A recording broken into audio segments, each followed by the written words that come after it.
How in the world do you store food in a top-loading refrigerator so you can find what you need? Hi, I'm Carolyn Sherlock, and for almost 7 years I used a top-loading refrigerator full-time. I'll give you all my tips today on the Boat Galley Podcast, a place for how-tos about the cruising lifestyle. This episode of the Boat Galley Podcast is sponsored by SeaTech Systems. SeaTech offers cruiser-tested solutions for weather, navigation, and communications. SeaTech solutions include satellite internet, Wi-Fi, cellular, and single sideband. What's more, SeaTech offers do-it-yourself electronics consulting with custom wiring diagrams and professional advice for your electronics DIY installation and integration projects. Visit c-tech.com. That's SEA-TECH.com for more information.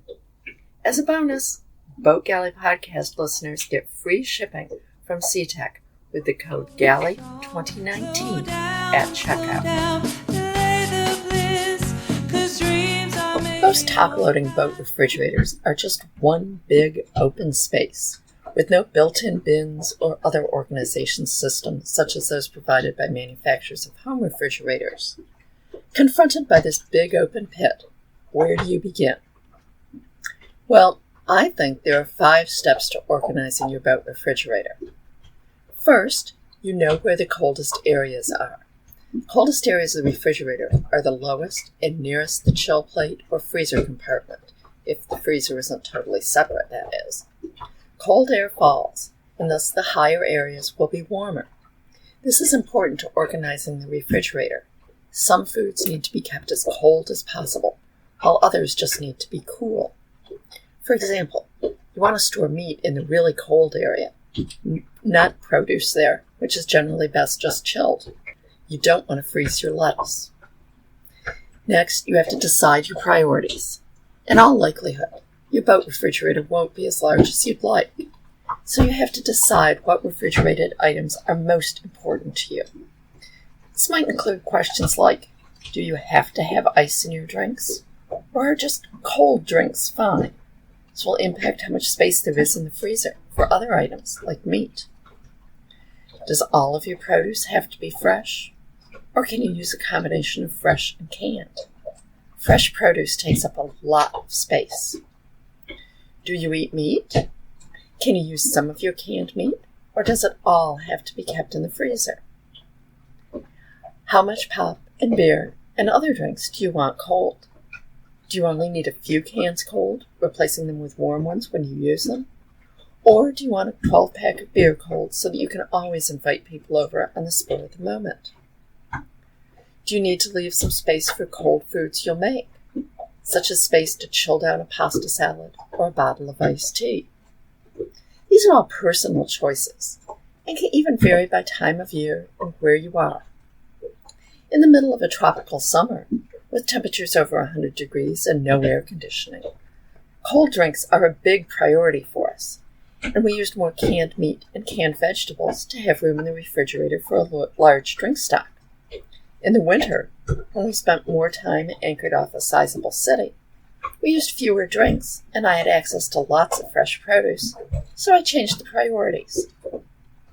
Third is make dividers. Once you've determined your priorities and have a rough idea of how much area you'll need for various types of things, you may decide that you need to set up various areas of the refrigerator for different purposes. This can be done quite simply without having to totally rebuild the refrigerator box.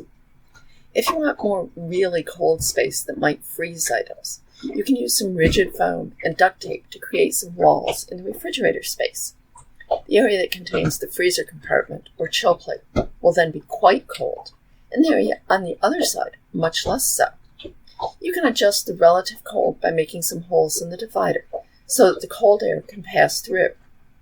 Now don't make too many holes all at once. Make 1 or 2, wait a couple of days to see what happens, and then make another one if necessary, and so on. And then fourth, use lots of bins and boxes. I'll never forget the first bareboat charter trip we made before we had our own boat.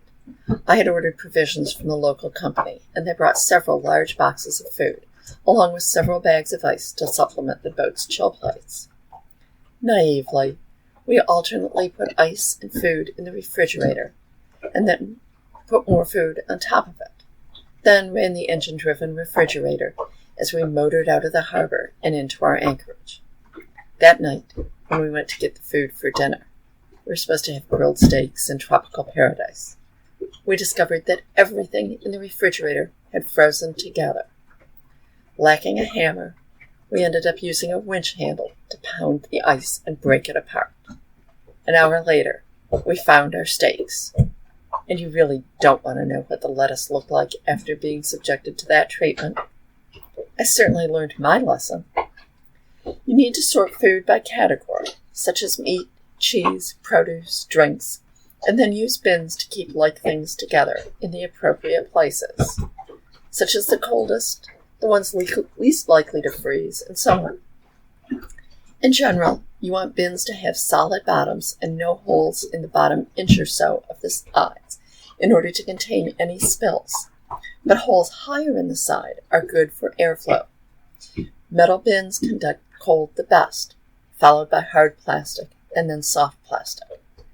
So soft plastic containers, particularly ones with lids, are good for things you don't want to have get too cold.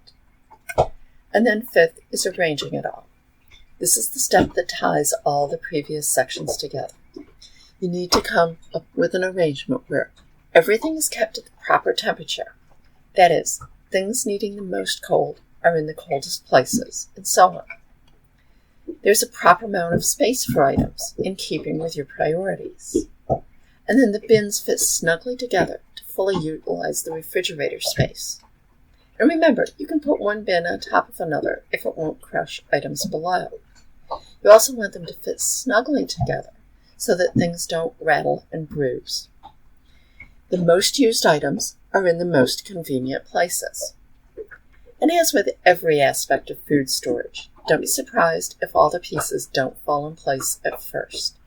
It may take a little readjustment, but in the long run, having consistent places for everything will decrease your frustration when you need something out of the refrigerator, and can also considerably lessen the battery drain caused by the refrigerator, as you won't have it open for any marathon hunt sessions. Until next time. Thanks for listening. If you like the show, please be sure to subscribe in your podcast app. Just search for the Boat Galley Podcast. And reviews are always appreciated. Until next time, then.